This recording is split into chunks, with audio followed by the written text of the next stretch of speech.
उनके पैरों में चप्पल नहीं थी, चेहरे पर कोई खास भाव नहीं थे। लेकिन राष्ट्रपति ने जब उनके हाथों में पद्मश्री सम्मान थमाया तो बेहद साधारण दिख रहे शख्स के कद का अंदाजा हुआ और वहां मौजूद हर आदमी ने तालियों से इसका स्वागत किया।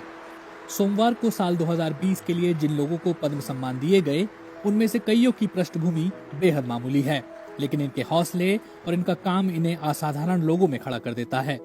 ऐसे ही लोगों में से एक हैं कर्नाटक के हरेकाला हज्जाबा।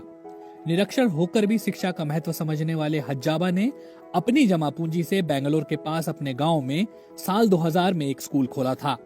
पद्मश्री मिलने के बाद सोशल मीडिया पर कई लोग इनके बारे में चर्चा करते देखे गए। लोग इनकी बड़ी सोच, कड़ी मेहनत और इनके संघर्ष की दास्तां की खूब तारीफ कर रहे हैं। दक्षिण भारत के गरीब निरक्षर फल बेचने वाले हज्जाबा ने सीमित संसाधनों के साथ जो कर दिखाया वो राज्य सरकारें और कई संगठन अक्सर मिलकर नहीं कर पाते। हज्जाबा ने फल की अपनी छोटी सी दुकान से हुई कमाई से अपने गांव के बच्चों के लिए प्राथमिक और माध्यमिक स्कूल बनवाया। बेंगलुरु से 350 किलोमीटर की दूरी पर स्थित न्यू पाड़पू गांव में साल 2000 तक एक भी स्कूल नहीं था, लेकिन 150 रुपए प्रतिदिन कमाने वाले हज्जाबा ने अपनी जमा पूंजी से गांव में पहला स्कूल बनवाया। बीबीसी ने साल 2012 में जब उनसे पूछा कि स्कूल खोलने की प्रेरणा उन्हें कहां से मिली तो इस बारे में हज्जाबा ने बताया था, एक बार एक विदेशी ने मुझसे एक फल का नाम अंग्रेजी में पूछा, तब मुझे इस बात का एहसास हुआ कि मैं निरक्षर हूँ।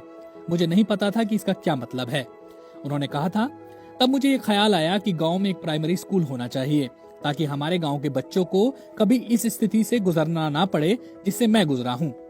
स्थानीय लोग हज्जाबा की इस कोशिश के लिए उनकी प्रशंसा करते नहीं थकते, लेकिन हज्जाबा के लिए प्रशंसा से ज्यादा जरूरी है वो मिशन जो उन्होंने शुरू किया है। साल 2000 में जब उन्होंने इस स्कूल की शुरुआत की तब उन्हें किसी से कोई खास सहयोग नहीं मिला था। इसके बावजूद उन्होंने एक स्थानीय मस्जिद से सटे मदरसे में ये स्कूल खोला और 28 बच्चों के साथ पढ़ाई लिखाई का काम शुरू करवाया। जैसे जैसे स्कूल में बच्चों की संख्या बढ़ी, उन्हें बड़ी जगह की जरूरत महसूस हुई।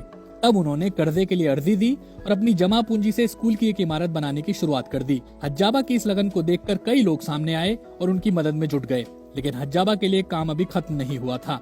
एक स्थानीय अखबार ने तब हज्जाबा की कोशिशों के बारे में लिखा था और सरकार ने उनकी मदद के लिए 1 लाख रुपए दिए। हज्जाबा ने बीबीसी से 2012 में कहा था, मुझे सरकार की ओर से एक पुरस्कार दिया गया जिसमें मुझे 1 लाख रुपए की राशि दी गई। इसके बाद लोगों ने भी मेरी मदद के लिए पैसे भेजने शुरू कर दिए। तब से लेकर अब तक हज्जाबा को कई तरह की मदद और पुरस्कार मिल चुके हैं और आम लोग उन्हें समाज का नायक मानते हैं। पद्मश्री सम्मान ने हज्जाबा की लगन और संघर्ष की कहानी को एक बार फिर रेखांकित किया है।